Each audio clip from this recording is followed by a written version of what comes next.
COP27 adiou o término dos trabalhos. Com a falta de acordo em questões sobre financiamentos, o encerramento que seria hoje ficou para amanhã, sábado.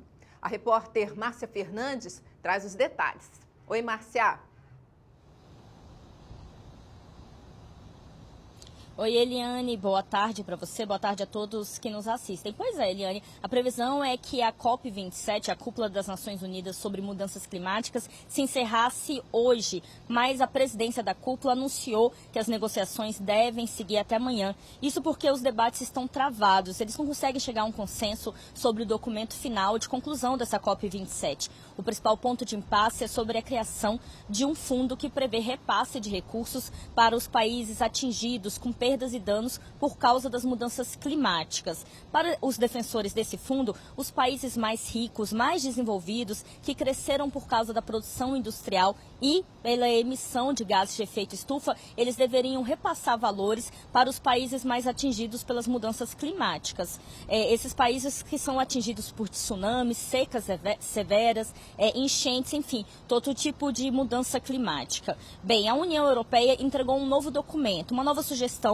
para chegar a um acordo final. Eles sugerem que além dos países ricos, países emergentes como a China, que também emite muitos gases de efeito estufa, também participem desse fundo, também repassem recursos. Outros pontos chaves do documento, que já foi assinado na conferência do ano passado, também vão ser rediscutidos e devem ser reafirmados, como, por exemplo, limitar a temperatura até 1,5 graus Celsius acima dos níveis pré-industriais. Quanto ao Brasil, a novidade em relação aos mangues.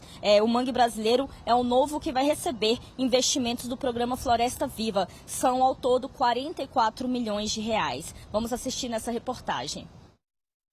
BNDES e Petrobras vão investir mais de 44 milhões de reais em ações de preservação de mangues. O edital foi lançado no último dia de discussões da Cúpula do Clima no Egito.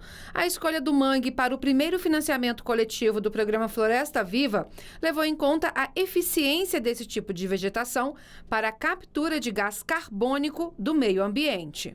A vegetação de mangue, que está ali na transição, né, da água para a área marinha, ela captura, na Amazônia, por exemplo, 2 vezes mais carbono do que a floresta.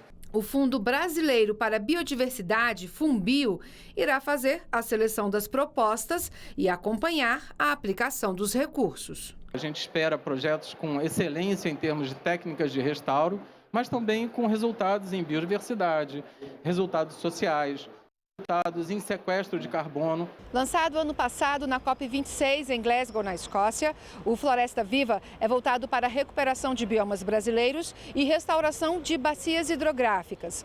O programa pretende alcançar entre 16 mil e 33 mil hectares de área recuperada, com a remoção de cerca de 9 milhões de toneladas de gás carbônico da atmosfera. A meta de investimentos, que era de 500 milhões de reais ao longo de 7 anos, foi batida no primeiro ano do Floresta Viva. A gente chega aqui nessa COP, um ano depois, já tendo alcançado cerca de 700 milhões de reais, e o nosso objetivo, que acho totalmente factível, é chegar a 1 bilhão de reais. A gente vai fechar o fundo com 1 bilhão de reais, porque é algo muito inovador, a primeira ação que a gente está fazendo. A produção de energia eólica também foi discutida. Para a representante do setor, o desafio maior passa pela regulação desse mercado. A ambiental já está pronta, com o termo de referência do IBAMA. Agora a gente precisa realmente da regulamentação do decreto, o decreto que foi publicado em janeiro, 2 portarias publicadas no mês de outubro, e a gente precisa detalhar um pouco mais essas portarias. E olha, o presidente eleito Luiz Inácio Lula da Silva também participou nos últimos dias da COP27. Ontem, durante uma conversa com a imprensa, ele declarou que vai criar o Ministério dos Povos Originários, que, entre outras atribuições, vai cuidar das questões indígenas. Ele também defendeu uma parceria entre o agronegócio, esse setor tão importante para a economia brasileira, e o meio ambiente, para garantir um desenvolvimento mais sustentável do país. Vamos assistir.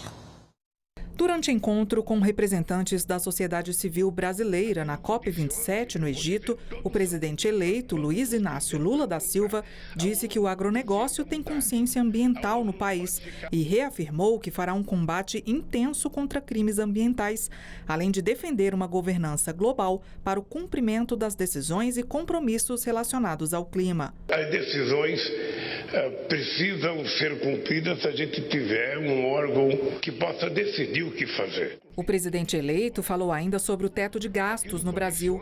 Segundo ele, além de cumprir as metas de inflação, o país precisa ter metas de crescimento e responsabilidade social.